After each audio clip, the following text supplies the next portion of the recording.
Harry Potter learns Quidditch.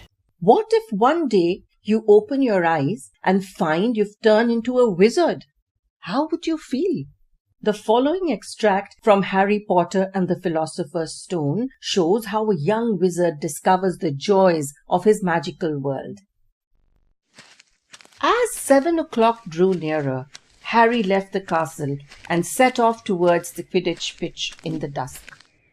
He'd never been inside the stadium before. Hundreds of seats were raised in stands around the pitch so that the spectators were high enough to see what was going on. At either end of the pitch were 3 golden poles with hoops on the end.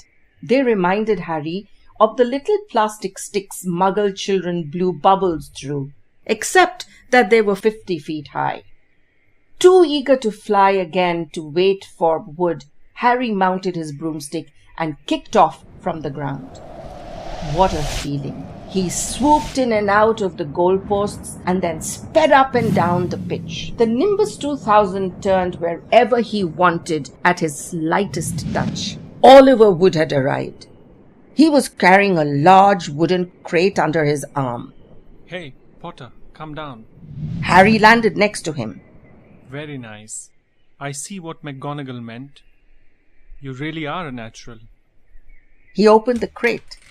Inside were 4 different sized balls. Wood took out a bright red ball about the size of a football. I'm just going to teach you the rules this evening. Then you'll be joining team practice 3 times a week. Right. Now, Quidditch is easy enough to understand, even if it's not too easy to play. There are 7 players on each side. 3 of them are called chasers. 3 chasers. This ball's called the quaffle. The chasers throw the quaffle to each other and try and get it through one of the hoops to score a goal. 10 points every time the quaffle goes through one of the hoops. Follow me? The chasers throw the quaffle and put it through the hoops to score. So that's sort of like basketball on broomsticks with 6 hoops, isn't it? What's basketball? Never mind. Now, there's another player on each side who's called the keeper. I'm keeper for Gryffindor. I have to fly around our hoops and stop the other team from scoring. 3 chasers, 1 keeper. And they play with the quaffle. Okay, got that. So what are they for? He pointed at the 3 balls left inside the box. I'll show you now. Take this. He handed Harry a small club, a bit like a rounder's bat. I'm going to show you what the bludgers do. These 2 are the bludgers. He showed Harry 2 identical balls, jet black and slightly smaller than the red quaffle. Harry noticed that they seemed to be straining to escape the straps holding them inside the box. Stand back. Wood warned Harry.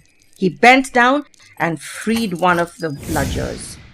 At once, the black ball rose high in the air and then pelted straight at Harry's face. Harry swung at it with the bat to stop it breaking his nose and sent it zigzagging away into the air. It zoomed around their heads and then shot at Wood, who dived on top of it and managed to pin it to the ground.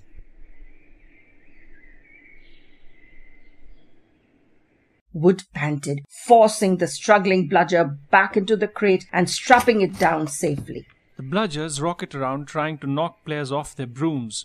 That's why you have 2 beaters on each team. The Weasley twins are ours. It's their job to protect their side from the bludgers and try and knock them towards the other team. So, think you've got all that? 3 chasers try and score with the quaffle. The keeper guards the goalposts. The beaters keep the bludgers away from their team.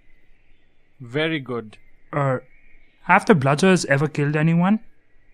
Harry asked, hoping he sounded offhand. Never at Hogwarts. We've had a couple of broken jaws, but nothing worse than that. Now, the last member of the team is the Seeker. That's you. And you don't have to worry about the quaffle or the bludgers, unless they crack my head open. Don't worry, the Weasleys are more than a match for the bludgers. I mean, they are like a pair of human bludgers themselves. Wood reached into the crate and took out the 4th and last ball. Compared to the quaffle and the bludgers, it was tiny, about the size of a large walnut.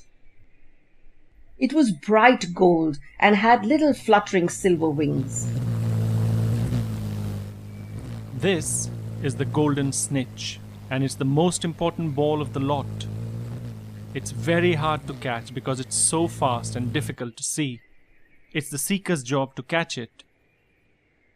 You've got to weave in and out of the chasers, beaters, bludgers, and quaffle to get it before the other team's seeker, because whichever seeker catches the snitch wins his team an extra 150 points, so they nearly always win. That's why seekers get fouled so much. A game of Quidditch only ends when the snitch is caught, so it can go on for ages. I think the record is 3 months. They had to keep bringing on substitutes so the players could get some sleep. Well, that's it. Any questions? Harry shook his head. He understood what he had to do all right.